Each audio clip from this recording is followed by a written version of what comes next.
Good morning from Patty's Garage. As you can see, we've got the control module and engine set up for its first or initial run. This will be its really very first startup. I am going to be using Thomas Classic and Modern's guide to breaking in a new engine. Ross Thomas has a YouTube channel, and I have found that very helpful, especially when it comes to breaking in a new engine. So, as you may or may not know, the first startup of a new engine is going to be critical to its future life.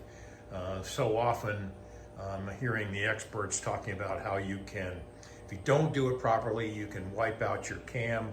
You can just kind of start all over again with a lot of these components. So we want to do this as correctly as possible.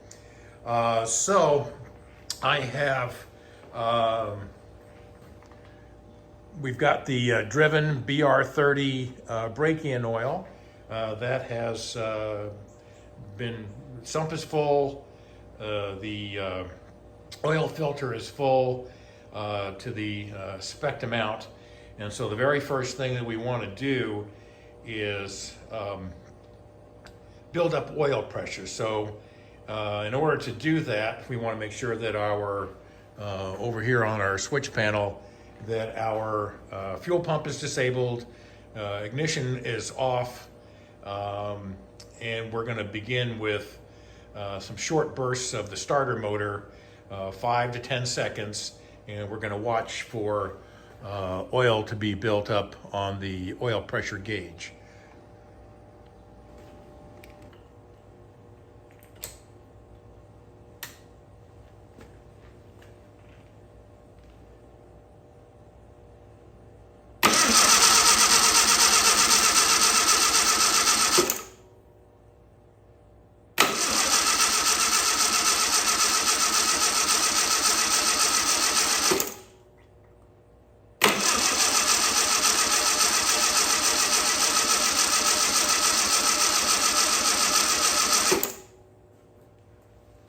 So we were capable of building about 55 pounds of oil pressure, which is good for just turning it over on the starter.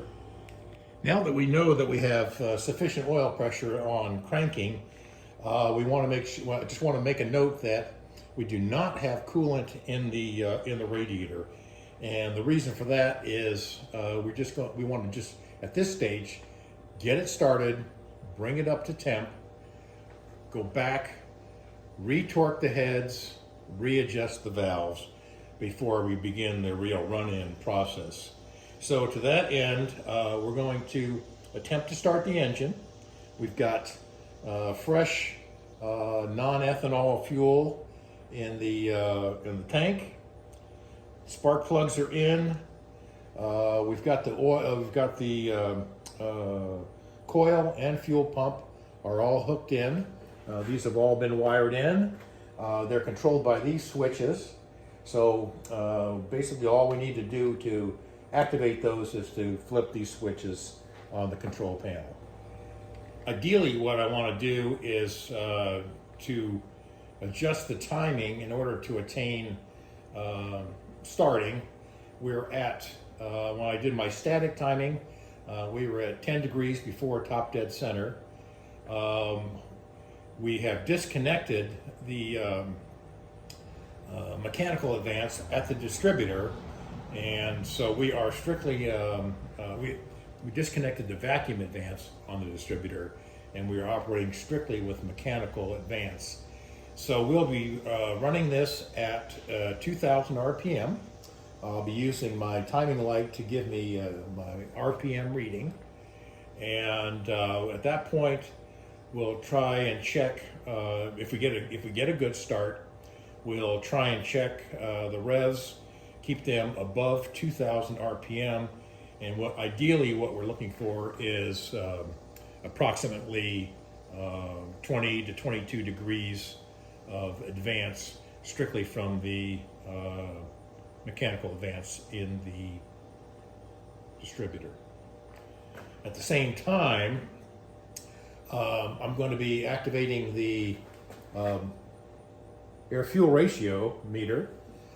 We've got a bung in the tailpipe, and so we'll be able to monitor the level of air-to-fuel ratio. We've got this set, I believe, we'll check it out here. I believe this is already set to lambda. I'm going to double check that so that we're not trying to convert like 14.7, 13 point whatever.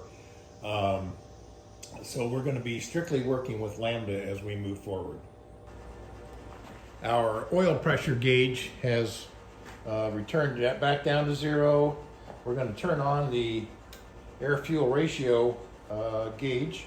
So this will come up. This will come up with the name of the sensor. It has to preheat, so it's going through its heat cycle, and then eventually it will give us a reading over here of 20, and so that is ready to go. We can give it. We'll turn on the fuel. That'll be pumping fuel up into the carburetor. We'll activate the ignition switch, which is just about like turning on the key of your automobile. You come back out a little ways here. That's a little too far. There we go. So we've got the fuel, ignition, AFR all working. Let's just give it a few cranks and see what it does.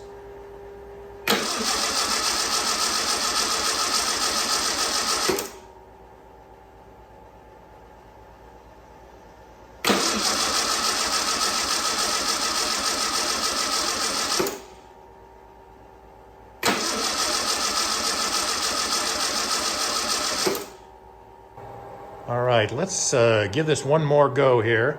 I think we're... All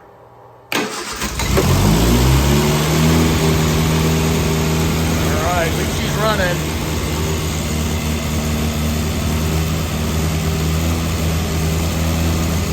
About 23, 24. We want to keep it 25 or below. Lambda.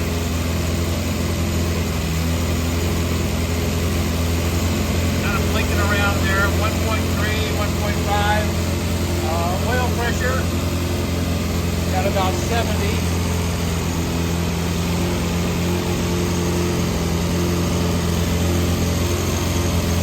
Still looking pretty good.